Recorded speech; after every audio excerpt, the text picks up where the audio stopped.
वाघाळे येथील गणेश मंदिरातील घंटा चोरीला भाविकांमध्ये तीव्र संताप। वाघाळे येथील भारम ते वाघाळे रोडलगत असलेल्या प्रसिद्ध श्री गणेश मंदिरात मंगळवारी रात्री अज्ञात चोरट्यांनी डल्ला मारला। चोरट्यांनी मंदिराच्या बाहेरील आणि आतील अशा दोन्ही पितळी घंटा चोरून नेल्याची धक्कादायक घटना बुधवारी सकाळी उघडकीस आली।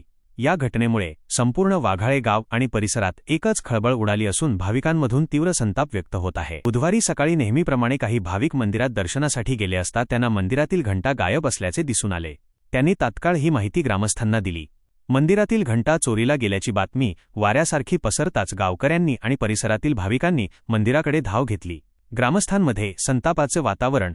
गेल्या काही दिवसांपासून वाघाळे आणि परिसरात चोरीच्या सत्रात मोठी वाढ झाली आहे। आता थेट मंदिरालाच लक्ष केल्यामुळे नागरिकांमधील असुरक्षिततेची भावना अधिक गडद झाली आहे। आता मंदिरात देवही सुरक्षित राहिले नाहीत अशी उद्विग्न खंत ग्रामस्थांनी यावेळी व्यक्त केली। ग्रामस्थांची मागणी, पोलीस प्रशासनाने या घटनेची गांभीर्याने दखल घ्यावी, चोरीचा तपास तातडीने करून आरोपींना तात्काळ अटक करावी आणि त्यांच्यावर कठोर कारवाई व्हावी। तसेच मंदिर परिसरात सुरक्षा व्यवस्था मजबूत करण्यासाठी रात्रीची गस्त वाढवण्यात यावी।